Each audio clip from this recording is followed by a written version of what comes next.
हम क्या साधना करते थे हिंदू धर्म के अंदर जन्म लेके?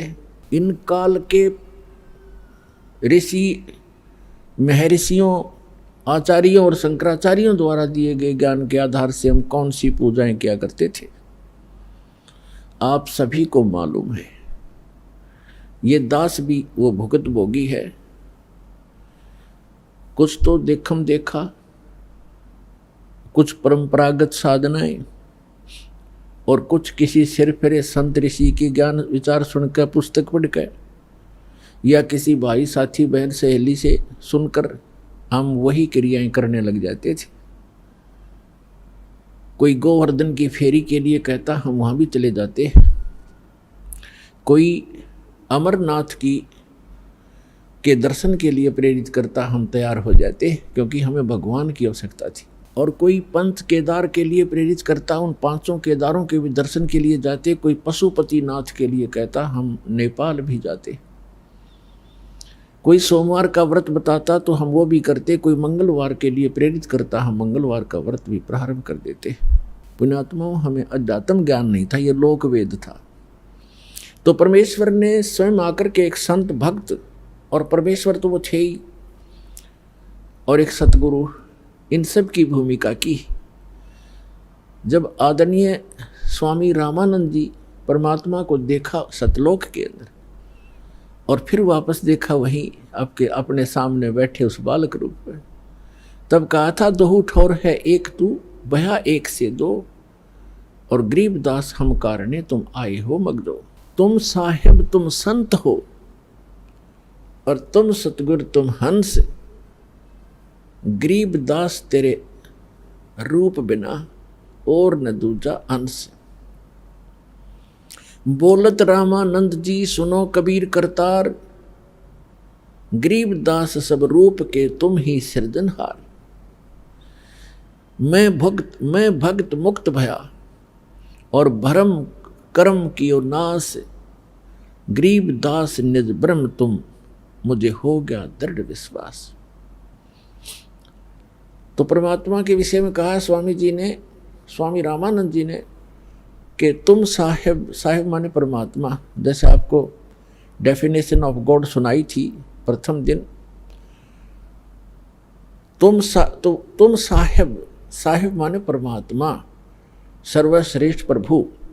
वैसे तो साहिब हम सभी के साथ लगाते हैं, जैसे तहसीलदार साहब, एसडीएम साहब, डिप्टी कमिश्नर साहब, कमिश्नर साहब, मंत्री साहब और प्रधानमंत्री साहब और मुख्यमंत्री साहब, ये सारे साहब हैं।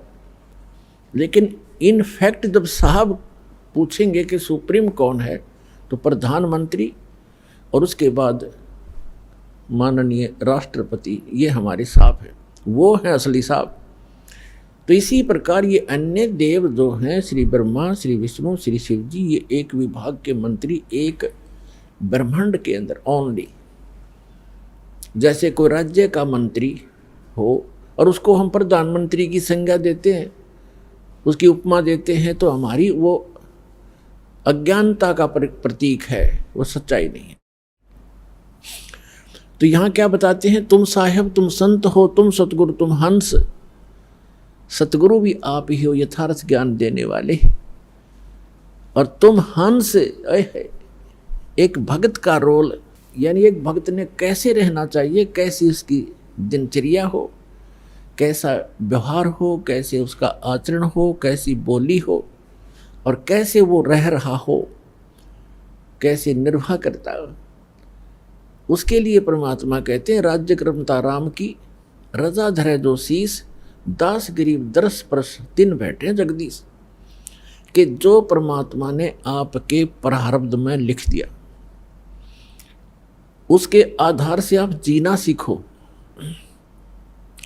प्रारब्ध का मतलब है कि जैसे आप जी को कोई अच्छे घर में, अच्छा घर हम मानते हैं जिसका घना धन हो, कोई अच्छी पोस्ट हो उसकी, ठीक है, आपके संस्कारवश आपका कहीं ऐसा जन्म है, तो ये ना भूलना चाहिए कि आप चाहे कितने धनी व्यक्ति या कितने ही मंत्री प्रधानमंत्री के घर जन्म आपका, आपको उतना ही स्थान चाहिएगा सोने और घूमने फिरने और क्रिया करने के लिए, जितना एक निर्धन जहाँ गुजारा कर रहा है। एक कक्ष में, एक मकान में 20 कक्ष हों ऊपर नीचे, तो उस व्यक्ति ने एक ही कक्ष में, एक रूम में, एक तख्त पर, बिल पलंग पर, उतने स्थान पर टाइम पास करना है। तो परमात्मा ने हर तरह से हमें समझाने की चेष्टा की है। और परमात्मा पाने के लिए किसी को ये भ्रम हो कि धनी लोग जो घना दान धर्म करते हैं और उच्च जाति के हैं, पहले ये भ्रमना, ये भ्रांति बहुत ज़्यादा थी कि ब्राह्मण लोग ही मोक्ष प्राप्ति करते हैं, यही ऋषि महर्षि बनते हैं, इनके वंशज ही ऋषि महर्षि बनते हैं। तो परमात्मा ने ये सारी फड़क निकाली थी, ये सारी भ्रांतियां निवारण करने के लिए एक गरीब जुल्हे की भूमिका की थी कि परमात्मा के भक्त को घड़ी जरूर आवश्यकता नहीं होती, और जब आवश्यकता होती है तो परमात्मा से कुछ छुपा नहीं, उसको सब पता होता है।